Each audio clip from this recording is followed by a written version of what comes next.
이제 시작이야. 곧 우리 인생이 달라질 거야. 여보, 전부? 조금은 남겨둬야 하는 거 아니야? 지금이 기회야. 반만 넣으면 반만 벌어. 전부 넣어야 제대로 된 수익이 나온다고. 맞지? 내가 뭘 했어? 벌써 20% 올랐어. 50대 초반의 평범한 주부 서은경. 지방의 작은 도시에서 남편 그리고 대학생 된 자녀들과 함께 20년 넘게 한 아파트에서 살아왔습니다. 크지도 화려하지도 않은 집이었지만 은경 씨에게 그곳은 그저 집 이상이었습니다. 아이들이 뛰어다니던 복도, 명절마다 온 가족이 모여 앉던 작은 거실, 그 모든 게 은경 씨에게는 안전이자 뿌리였습니다. 그런데 어느 날부터 남편 박도준 씨의 말투가 달라지기 시작했습니다. 한때는 성실한 직장인이었던 도준 씨. 하지만 중년이 되자 그의 눈빛엔 조급함이 서리기 시작했죠. 여보, 이대로는 안 돼. 우리 또래 친구들은 벌써 다들 좋은 데로 이사 갔어. 지금 안 움직이면 평생 여기서 벗어나지도 못해. 은경 씨는 그 말들이 불편했습니다. 왜냐하면 그녀는 알고 있었거든요. 남편이 말하는 기회란 게 결코 안전하지 않다는 걸. 하지만 입 밖으로 꺼내진 못했습니다. 가정을 지키는 것, 남편을 믿어주는 것, 그게 아내의 역할이라고 생각했으니까요. 그날 저녁이었습니다. 도준 씨가 회사에서 돌아오자마자 이렇게 말했죠. 여보, 이번엔 진짜야. 확실한 정보야. 은경 씨는 설거지하던 손을 멈췄습니다. 또 무슨 투자 얘기야? 투자가 아니라 기회라니까. 친구 소개로 들어온 건데 곧 대박 난대. 은경 씨의 가슴이 철렁 내려앉았습니다. 남편의 눈빛엔 자신감이 아니라 집착이 서려 있었거든요. 여보, 우리 지금도 충분히 괜찮잖아. 은경 씨가 조심스럽게 말을 꺼냈습니다. 하지만 도준 씨는 고개를 저었죠. 충분하긴 뭐가 충분해. 애들 등록금도 빠듯하고 우리 노후는 어떻게 할 건데? 그 말에 은경 씨는 더 이상 아무 말도 할 수 없었습니다. 사실 남편 말이 완전히 틀린 건 아니었으니까요. 그날 밤 은경 씨는 잠을 이루지 못했습니다. 창밖을 바라보며 생각했죠. 이 집을 지켜야 해. 우리 가족을 지켜야 해. 하지만 마음 한편에선 이미 알고 있었습니다. 균열은 이미 시작되었다는 것을. 그리고 그 균열이 얼마나 깊어질지는 아무도, 심지어 은경 씨 본인조차 예상하지 못했습니다. 평범했던 가정, 그 안에 스며든 한방이라는 이름의 욕망. 집은 내놓기가 무섭게 금방 팔렸습니다. 은경 씨는 부동산 사무소로 향했습니다. 남편 박도준 씨가 앞장서 걸어갔고 은경 씨는 한 발 뒤에서 묵묵히 따라갔죠. 20년을 살았던 집, 아이들이 자라난 그 공간을 팔기 위해서였습니다. 부동산 중개인이 서류를 펼쳐놓았습니다. 여기 서명하시면 됩니다. 은경 씨는 펜을 들었습니다. 하지만 손이 떨렸습니다. 마치 이 순간이 돌이킬 수 없는 선을 넘는 것처럼 느껴졌거든요. 여보, 괜찮아? 도준 씨가 물었습니다. 은경 씨는 고개를 끄덕였습니다. 거짓말이었죠. 괜찮을 리 없었습니다. 하지만 이미 여기까지 왔는데 지금 와서 안 된다고 말할 수도 없었습니다. 서명을 끝낸 순간 은경 씨는 이상한 기분이 들었습니다. 마치 뿌리가 뽑힌 나무처럼 공중에 둥둥 떠 있는 것 같았죠. 반면 도준 씨의 얼굴엔 희망이 가득했습니다. 이제 시작이야. 곧 우리 인생이 달라질 거야. 은경 씨는 아무 말도 하지 못했습니다. 집을 판 돈은 생각보다 컸습니다. 도준 씨는 그 돈 전부를 한 곳에 투자하겠다고 선언했죠. 여보, 전부? 조금은 남겨둬야 하는 거 아니야? 은경 씨가 조심스럽게 물었습니다. 하지만 도준 씨는 단호했습니다. 지금이 기회야. 반만 넣으면 반만 벌어. 전부 넣어야 제대로 된 수익이 나온다고. 은경 씨는 더 이상 말하지 못했습니다. 남편의 눈빛이 너무 확신에 차 있었거든요. 놀라운 일이 일어났습니다. 투자 초반 정말로 수익이 나기 시작한 겁니다. 도준 씨는 매일 핸드폰으로 수익률을 확인하며 환호했습니다. 맞지? 내가 뭘 했어? 벌써 20% 올랐어. 아이들도 아빠의 성공에 박수를 쳐줬습니다. 그 순간만큼은 은경 씨도 안도했습니다. 그래, 어쩌면 잘 될 수도 있겠구나. 하지만 은경 씨는 알고 있었습니다. 이건 시작에 불과하다는 걸. 밤마다 남편이 잠든 후 은경 씨는 몰래 핸드폰을 켰습니다. 인터넷에 투자 실패, 전 재산 날림, 빚더미. 이런 키워드를 검색했죠. 화면 가득 나오는 비극적인 사연들. 은경 씨의 가슴은 점점 더 무거워졌습니다. 문제는 도준 씨가 변하기 시작했다는 겁니다. 초반에 성공에 취한 그는 더 많은 돈을 투자하기 시작했습니다. 여보, 대출 좀 받아야겠어. 뭐라고? 대출은 안 된다고 했잖아. 더 이상 대출을 어떻게 받아? 은경 씨가 처음으로 큰 소리를 냈습니다. 하지만 도준 씨는 이미 귀를 닫은 상태였죠. 지금 놓치면 평생 후회해. 당신은 항상 그래. 기회 앞에서 겁만 내. 그날 저녁 식탁은 조용했습니다. 아이들은 눈치를 보며 밥을 먹었고 은경 씨와 도준 씨는 서로 말을 섞지 않았습니다. 대학생인 큰아이가 조심스럽게 물었습니다. 엄마, 아빠 괜찮아? 은경 씨는 억지로 웃으며 대답했습니다. 괜찮아. 그냥 피곤해서 그래. 하지만 아이들은 알고 있었겠죠. 부모님 사이에 뭔가 잘못되고 있다는 걸. 그날 밤 은경 씨는 베란다에 나가 앉았습니다. 낯선 월세 아파트의 야경을 바라보며 눈물이 흘러내렸습니다. 내가 왜 그때 도장을 찍었을까? 왜 끝까지 반대하지 못했을까? 하지만 이미 늦었습니다. 집은 사라졌고 돈은 투자에 묶였고 가족은 점점 멀어지고 있었습니다. 은경 씨는 그날 밤 처음으로 느꼈습니다. 불행은 한순간에 오는 게 아니라는 걸. 작은 균열에서 시작해서 서서히 확실하게 모든 것을 무너뜨린다는 걸. 그리고 그 무너짐은 이제 겨우 시작에 불과했습니다. 서울 아파트가 1년 새 10배 폭등. 그 뉴스를 보는 사람마다 느끼는 감정은 다르겠죠. 하지만 서은경 씨에게 그 뉴스는 칼날이었습니다. 투자는 실패했습니다. 도준 씨가 확실하다고 믿었던 그 투자는 단 석 달 만에 바닥을 쳤습니다. 계좌를 확인하던 도준 씨의 손이 떨렸습니다. 이럴 리가 없어, 이럴 리가. 하지만 숫자는 거짓말을 하지 않았습니다. 20년간 모았던 돈, 집을 팔아 만든 그 돈이 거의 다 사라져 버렸습니다. 그런데 더 잔인한 건 따로 있었습니다. 바로 그 시기 뉴스마다 부동산 가격 폭등 소식이 쏟아졌거든요. 은경 씨가 팔았던 그 아파트, 20년을 살았던 그 작은 집, 지금은 팔았을 때보다 10배 가까이 올라 있었습니다. 은경 씨는 밤마다 계산기를 두드렸습니다. 만약 그때 안 팔았다면, 만약 투자하지 않았다면, 숫자를 볼 때마다 가슴이 찢어지는 것 같았습니다. 집도 없고 돈도 없고 이제 남은 건 월세 보증금뿐이었습니다. 그날 밤 은경 씨가 먼저 입을 열었습니다. 이제 어떻게 할 건데? 도준 씨는 대답하지 않았습니다.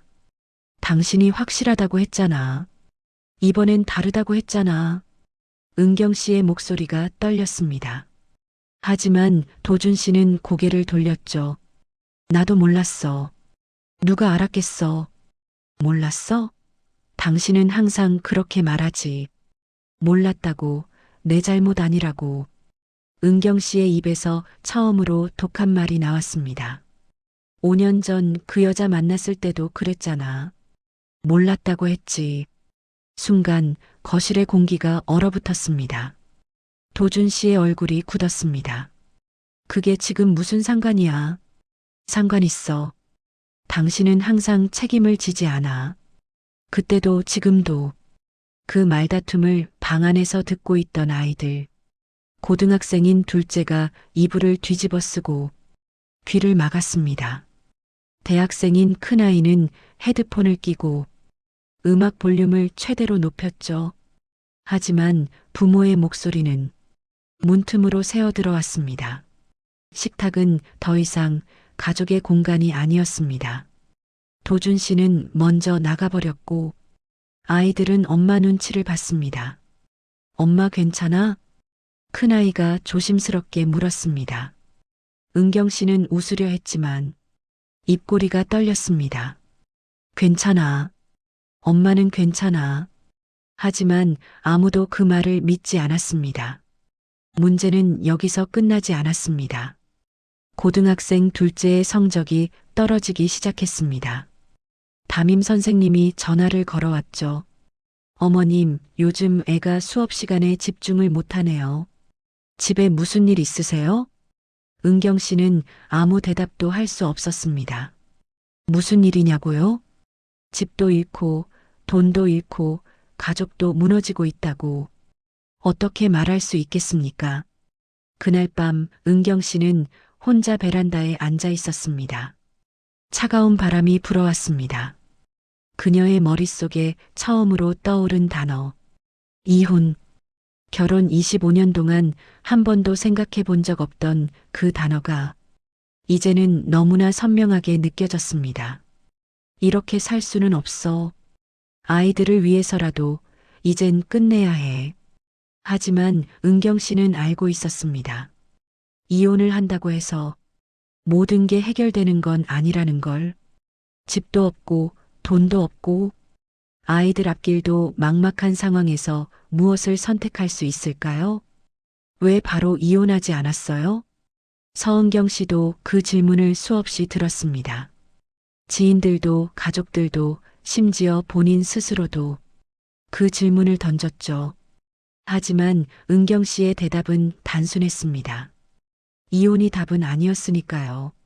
모든 게 무너진 후 은경 씨는 처음으로 자기 자신을 돌아봤습니다. 25년간 아내로, 엄마로만 살아온 삶. 나는 대체 누구였을까? 내가 원했던 건 뭐였을까? 거울 앞에 선 은경 씨는 낯선 자신의 얼굴을 마주했습니다. 은경 씨는 용기를 냈습니다. 처음으로 상담센터를 찾아갔죠. 상담사는 조용히 물었습니다. 지금 가장 힘든 게 뭔가요? 은경 씨는 한참을 망설이다 대답했습니다. 제가 저를 잃어버린 것 같아요. 그 말을 하는 순간 눈물이 쏟아졌습니다. 집으로 돌아오는 길, 은경 씨는 오랜만에 옛 친구에게 전화를 걸었습니다. 대학 동기였던 친구는 지금 작은 카페를 운영하고 있었죠. 은경아, 너 괜찮아? 응, 아니, 사실 괜찮지 않아. 은경 씨는 그동안의 일들을 털어놨습니다. 친구는 한참을 듣더니 이렇게 말했습니다. 은경아, 너 아직 50대 초반이야. 인생 다시 시작하기엔 너무 이른 나이지. 그날 밤 은경 씨는 아이들을 불렀습니다. 식탁에 마주 앉은 세 사람. 은경 씨가 먼저 입을 열었습니다.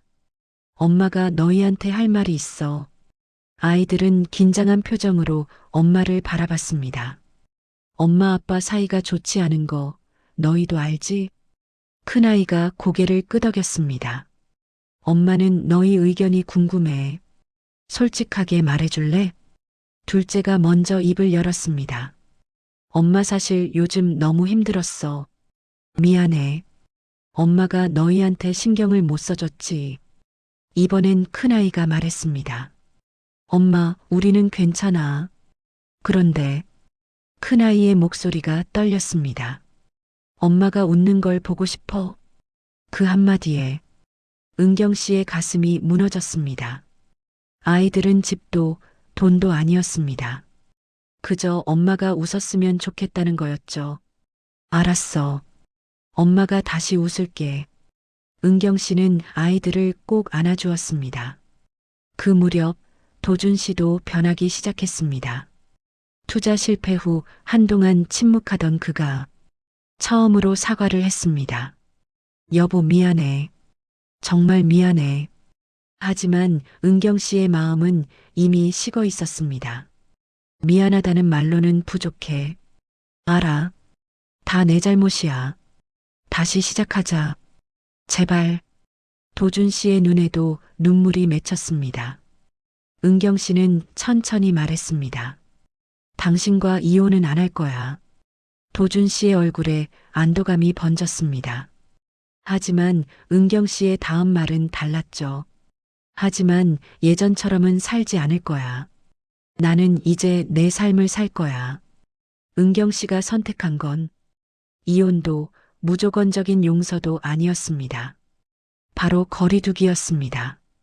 같은 집에 살지만 서로에게 의존하지 않기, 각자의 삶을 찾아가기. 은경 씨는 다음 날부터 움직이기 시작했습니다. 20년 만에 처음으로 일자리를 알아봤습니다. 처음엔 작은 마트 계산원 자리였습니다. 시급은 낮았지만 은경 씨에게는 그게 중요하지 않았습니다. 내 손으로 번 돈, 그게 그녀에게는 자존감이었습니다. 친구의 카페에서 아르바이트도 시작했습니다. 처음엔 서툴렀지만 손님들이 커피 맛있어요 한마디에 은경 씨는 웃을 수 있었습니다. 아이들 말처럼 엄마가 다시 웃기 시작한 겁니다. 무언가를 잃었을 때 진짜 중요한 게 보인다. 서은경 씨는 그걸 뼈저리게 깨달았습니다. 집을 잃고 돈을 잃고 신뢰를 잃은 후에야 비로소 보이는 것들이 있었습니다. 1년이 흘렀습니다. 은경 씨는 여전히 작은 월세 아파트에서 살고 있었습니다. 카페 아르바이트와 마트 계산원 일을 병행하며 하루하루를 살아갔죠. 돈은 넉넉하지 않았습니다. 하지만 이상하게도 마음은 예전보다 가벼웠습니다. 어느 날 저녁 은경 씨는 옛날 사진첩을 꺼내봤습니다. 20년 전 아파트에서 찍은 가족 사진, 웃고 있는 아이들, 젊은 남편, 그리고 자신. 그때는 행복했을까? 은경 씨는 스스로에게 물었습니다. 사실 그때도 행복하지만은 않았습니다. 남편 눈치를 보고, 아이들 성적에 조바심 내고, 이웃과 비교하며 불안해했죠. 집이 있었지만 마음은 늘 불안정했습니다. 집을 잃은 게 아니라 나를 잃을 뻔했던 거였구나. 은경 씨는 중얼거렸습니다. 도준 씨는 달랐습니다. 그는 여전히 같은 집에 살고 있었지만 이제 은경 씨와는 다른 방을 쓰고 있었습니다.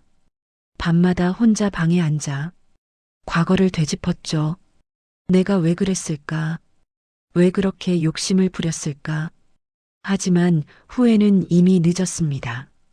은경 씨는 더 이상 그에게 의지하지 않았고 아이들도 아빠보다는 엄마 곁에 머물렀습니다. 그는 잃은 게 집만이 아니라는 걸 너무 늦게 깨달았습니다. 가족의 신뢰, 아내의 존경, 아이들의 웃음, 돈으로는 살 수 없는 것들을 모두 잃어버린 겁니다. 반면 아이들은 서서히 안정을 되찾았습니다. 큰아이는 대학 졸업을 앞두고 취업 준비를 시작했습니다. 엄마, 나 취직하면 엄마 모시고 살 거야. 괜찮아. 넌 내 인생 살아. 은경 씨는 웃으며 대답했습니다. 둘째도 성적이 다시 올랐습니다. 담임 선생님이 전화를 걸어왔죠. 요즘 애가 많이 밝아졌어요. 집에 좋은 일 있으셨나 봐요? 은경 씨는 웃으며 대답했습니다. 네, 좋은 일이 생겼어요. 사실 특별한 일이 생긴 건 아니었습니다. 집을 되찾은 것도 아니고 큰 돈을 번 것도 아니었죠. 하지만 은경 씨는 달라졌습니다. 더 이상 과거에 매달리지 않았고 남의 시선을 두려워하지 않았습니다. 어느 날 친구가 물었습니다. 은경아, 후회 안 돼? 그때 집 안 팔았으면 지금쯤 부자였을 텐데. 은경 씨는 잠시 생각하다 대답했습니다. 물론 아쉽지. 하지만 그 일이 없었으면 나는 지금도 눈치만 보며 살았을 거야. 진짜 잃은 건 집이 아니라 내 자존감이었어. 그걸 다시 찾았어. 은경 씨는 이제 알고 있습니다. 인생에서 가장 중요한 건 가진 것의 크기가 아니라 선택의 책임을 지는 용기라는 걸. 돈을 잃고 집을 잃었지만 자신을 잃지 않았다는 걸. 그날 밤 은경 씨는 베란다에 나가 앉았습니다. 작은 월세 아파트의 야경은 화려하지 않았습니다. 하지만 그녀의 마음은 평온했습니다. 이제 괜찮아. 나는 괜찮아. 갑자기 모든 걸 잃는다면 그래도 다시 일어설 수 있을까요? 은경 씨의 이야기는 우리에게 이렇게 말합니다. 중요한 건 얼마나 많이 가졌느냐가 아니라 얼마나 단단하게 서 있느냐라고. 여러분이 당사자라면 어떤 결정을 내리셨을 것 같은가요? 의견이 듣고 싶어요. 댓글로 알려주세요. 오늘 이야기가 여러분의 삶에 작은 위로가 되었으면 좋겠습니다. 힘든 순간을 겪고 계신 분들, 혹은 큰 선택 앞에 서 계신 분들에게 이 이야기가 용기가 되길 바랍니다. 구독과 좋아요, 알림 설정으로 더 많은 이야기를 함께 나눠요. 여러분의 인생도 응원합니다.